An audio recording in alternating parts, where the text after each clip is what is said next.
حضرت عبداللہ ابن عباس فرماتے ہیں کہ ایک دن آپ کی بہن نے حضور علیہ الصلاۃ و تسلیم کو ساتھ لیا اور لے کے کہا آؤ بھائی ہم مل کے آج بکریاں چرانے چلتے ہیں۔ کریم آقا چھوٹے سے ہیں، بہن نے اٹھایا ساتھ لے کے چل گئی۔ ذرا منظر کشی تو دیکھیے، کیا سما ہوگا۔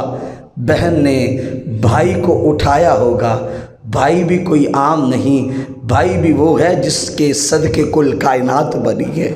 کریم آقا کو اٹھایا، اب اٹھا کے چل رہی ہیں، چلی گئیں۔ جب بکریاں چرا رہی تھیں تو حضرت حلیمہ جو کبھی بھی غافل حضور سے نہیں ہوتی تھی، آج قدر غفلت کی، پتہ ہی نہ چلا کہ کون شیمہ لے گئی یا کہیں اور حضور ہیں۔ تھوڑی دیر کے بعد دیکھا تو حضور تشریف فرما نہیں تھے، پریشان ہو گئی، کبھی ادھر بھاگتی کبھی ادھر بھاگتی، دوڑتی دوڑتی وہاں پہنچی جہاں پہ شیمہ بکریاں چرا رہی تھیں۔ ان کے قریب پہنچی اور جا کے ان سے مخاطب ہو کے کہتی ہیں، اے شیمہ تجھے کیا ہو گیا؟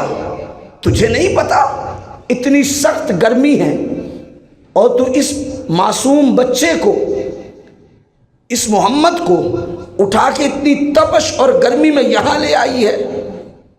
کچھ تو خیال کرتی، تجھے پتا نہیں ہے کہ یہ بچہ گرمی برداشت کرنے والا نہیں ہے، اتنی سخت دھوپ ہے۔ تو شیمہ کا جواب سنیے آگے سے، علامہ جلال الدین السیوطی خصائص الکبریٰ میں لکھتے ہیں، فرماتے ہیں شیمہ کہنے لگی ماں پریشان نہ ہو، ماں پریشان نہ ہو، جب سے سونے محمد کو میں اٹھا کے یہاں لے کے آئی ہوں، جس طرف یہ پیارا محمد جاتا ہے آسمان پہ ایک بادل کا ٹکڑا ہے جو اس کے سر پہ سایہ کر رہا ہے، اسے تو دھوپ نے دیکھا بھی نہیں ہے۔ حضرت شیمہ نے جب یہ بات کہی تو سیدہ حلیمہ کہتی ہیں کیا تو سچ کہہ رہی ہے؟ کیا تو سچ کہہ رہی ہے؟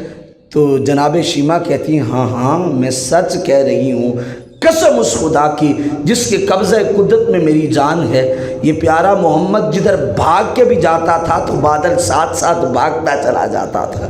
کریم آقا علیہ الصلاۃ و تسلیم کی یہ سب سے بڑی جو ہمارے سامنے بات آتی ہے وہ یہ آتی ہے کہ حضور بچپن میں بھی تھے تو پھر بھی اس کائنات کی ہر چیز حضور کو پہچانتی تھی، حضور ان کو پہچانتے تھے۔